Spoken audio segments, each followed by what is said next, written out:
Here. So, what is microdosing testosterone replacement therapy or microdosing TRT? So, what we're going to do today is we're going to go cover, uh, you know, the beginning phase of the TRT protocol, the journey, what microdosing is and why to do it, the injection methods, and kind of what to do after you self administered TRT successfully. All right, so let's jump into it. So, starting your TRT protocol. So, when first beginning a TRT protocol, it is important that no other meds be present that can manipulate your hormone levels, right? So, AIs, aromatase inhibitors, right? So, the National Syringes of the world, or selective estrogen receptor modulators, SERMs, be dosed at the beginning along with TRT, okay? Because we need to figure out where your baseline is and kind of start you off, adding one at a time, right? So really, we need to see a baseline of where you're at and see how the testosterone dose alone affects your endocrine system. And one exception, though, this is exception is, for those that are looking to kind of retain their fertility, looking to actively conceive, right? That's why HCG should be used also for, to, reduce the probability of temporary ball shrinkage rate as well down there. That's what the HCG is beneficial for. Uh, you know, basically, to the growth hackers out there, it's almost like A/B testing, where we want to establish a baseline of your blood levels by adding one at a time, right? So the base case would be just you without test. The B case would be you with test at a time to understand how your body responds to prescribed dosage, right? So once we know that we can dial up or dial down dosing and how you respond, then we can add on add-ons and other meds, right? And so, I think the meds effect, right, is really important in basically, knowing what to add on, and in terms of your blood work, right? So, like, what do I mean by that? So, when you add on other meds, right, like beyond testosterone, they might also potentially raise your test levels or potentially raise and lower your estrogen levels, right? So basically, we need to kind of have a clear picture of what test by itself does before we kind of add on the others, which can kind of murky and cloudy up the picture, right? When measuring on blood work initially and follow up labs, all right? So now the next thing is that we're going to talk about basically, what your protocol options are. So in terms of injections and stuff like that, right? So, what is microdosing? So, we're not talking about LSD. We're not talking about any illicit substances. We're just simply breaking down the injections into smaller and more frequent injections in line with your body's natural endogenous production levels, right?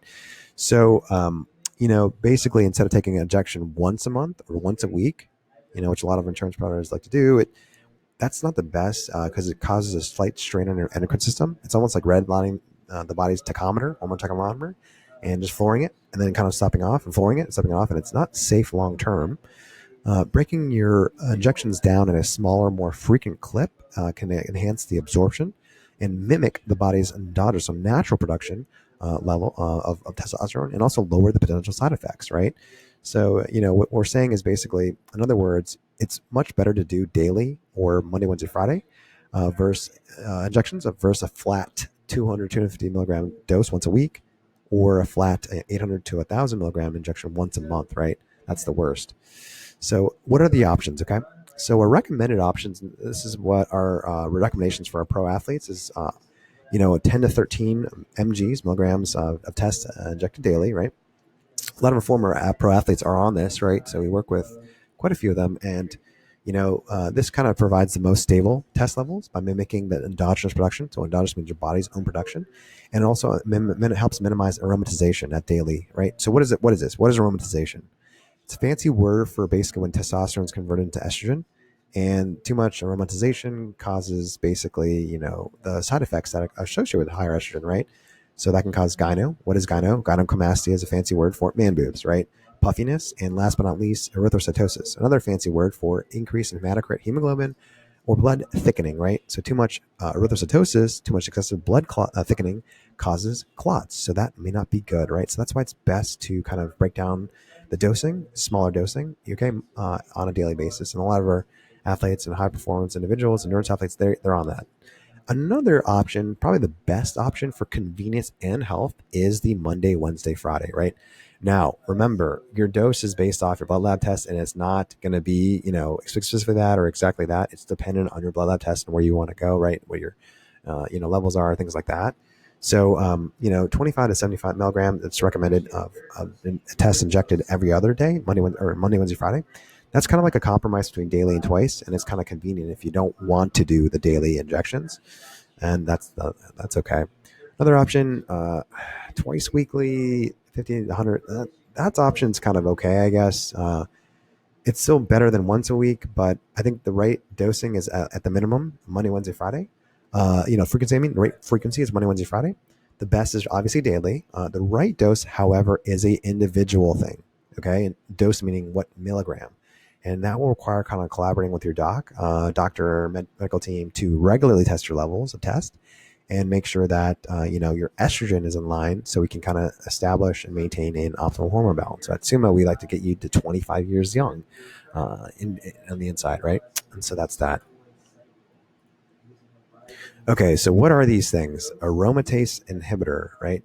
So on TRT, guys are often prescribed aromatase inhibitors, right? So what aromatase inhibitor? Like, what is this, right? So remember, fancy word for when testosterone gets converted into estrogen. Okay, so basically, what guys work with typically are meds like Arimidex to kind of fix the problem of increased estrogen, and that increased estrogen, it oftentimes is created from a shitty, or suboptimal dosing schedule, right?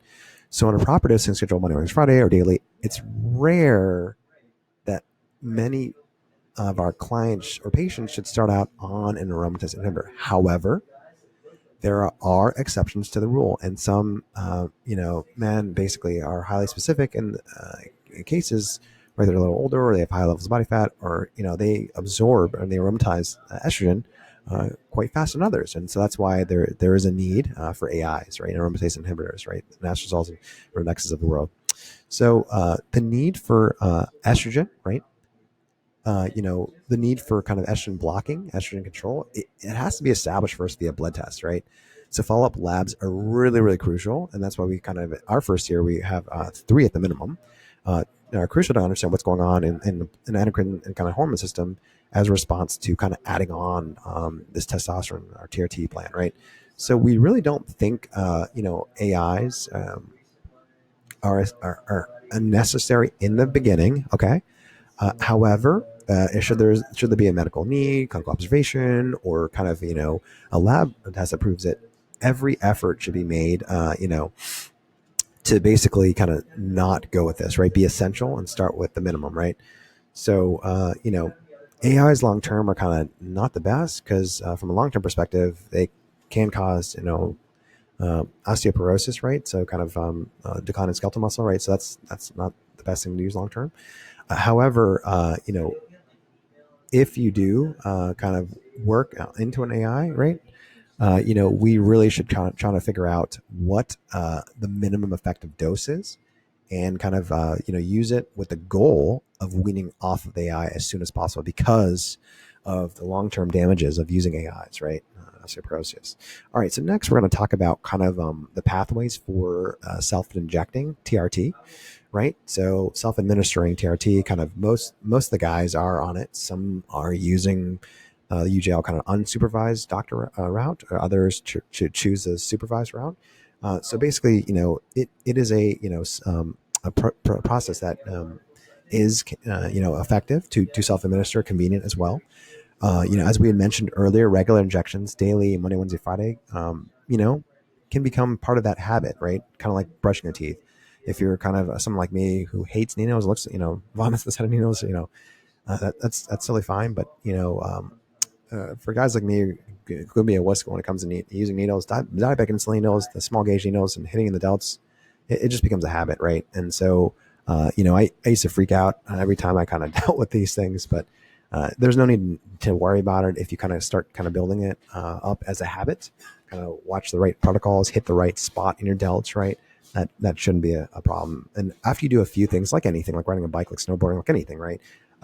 your feel just over time it goes away. So now I'm just like I'm a Mr. Tough guy, right, when it comes to these things, and it's not a big deal, right? So the next stuff we'll talk about really is kind of how to self-administer TRT, right? Things like that.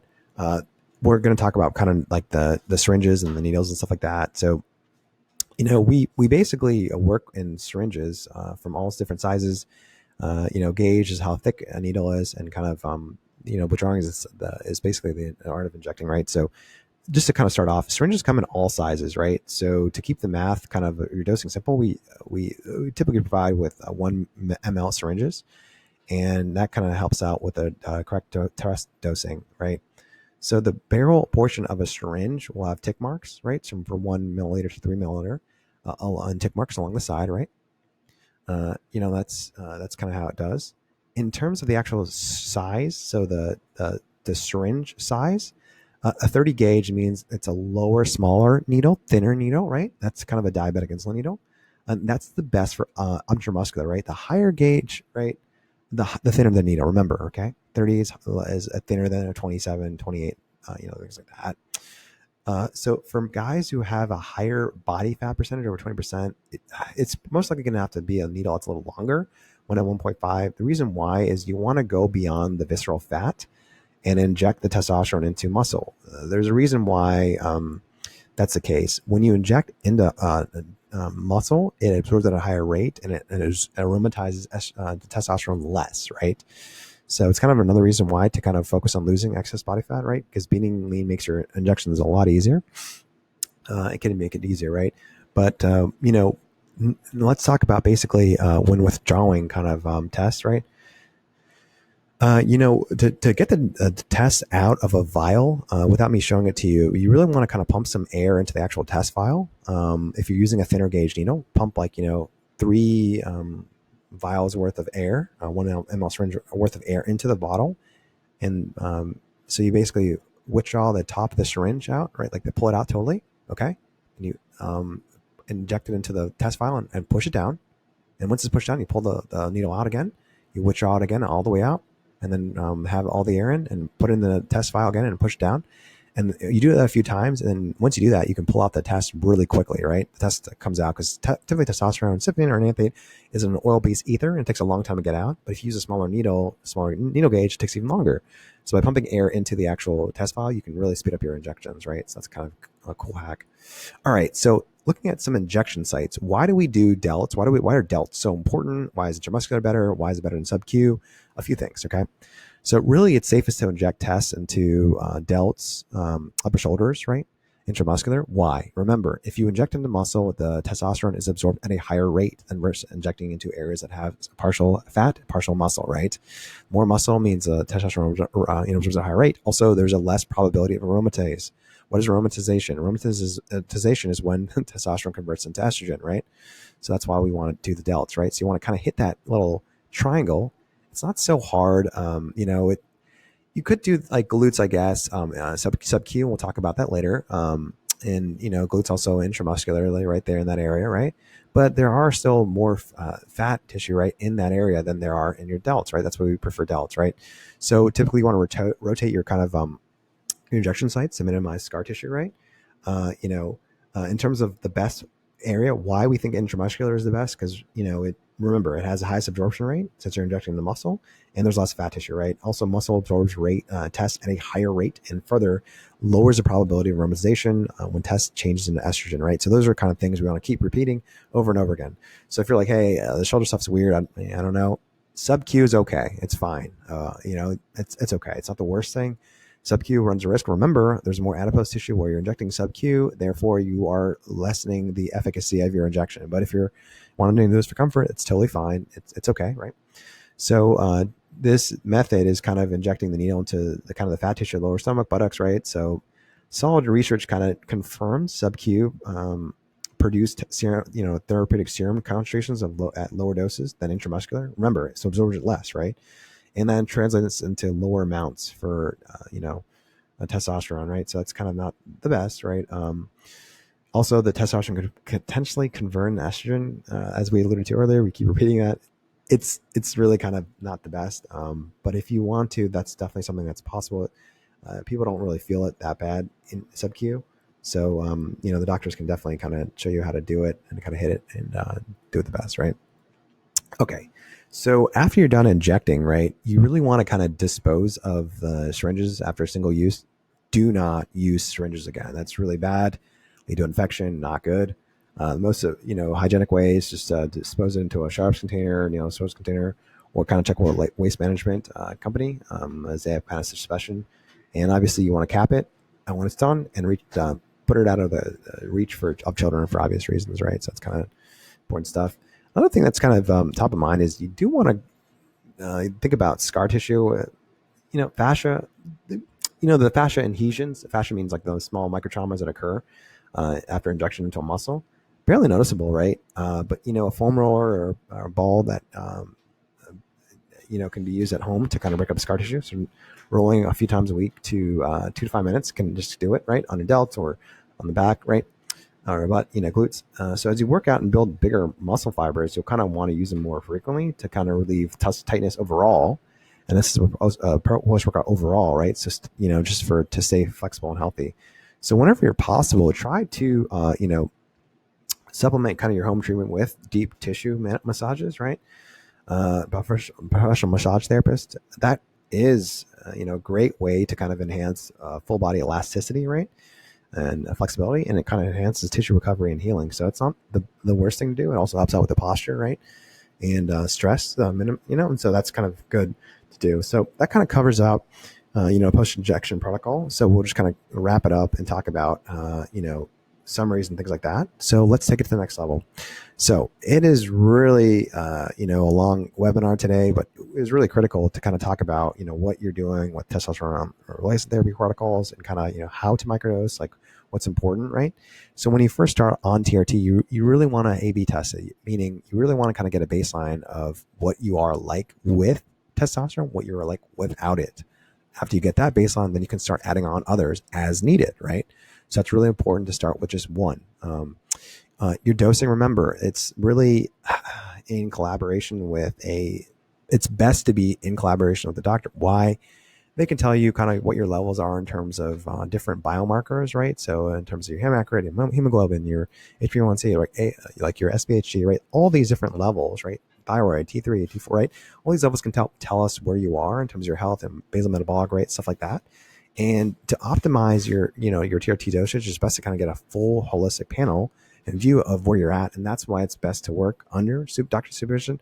Obviously, there are exceptions to the rule, and it's definitely certainly possible not to, but it's best to do it, just to comply with local laws and things like that. And also for your own health reasons, right? Remember, your TRT dosing can be injected a few ways. We talked about intramuscular, how it's best versus SubQ, right? And we also talked about basically that there are, ways to optimize your injections, and that you need to basically, massage out any areas, for scar tissue, and kind of make sure that you are, disposing of your needles properly. Okay. So that brings us to a close for today's webinar. Thank you so much for your time, and look forward to helping you next week's video.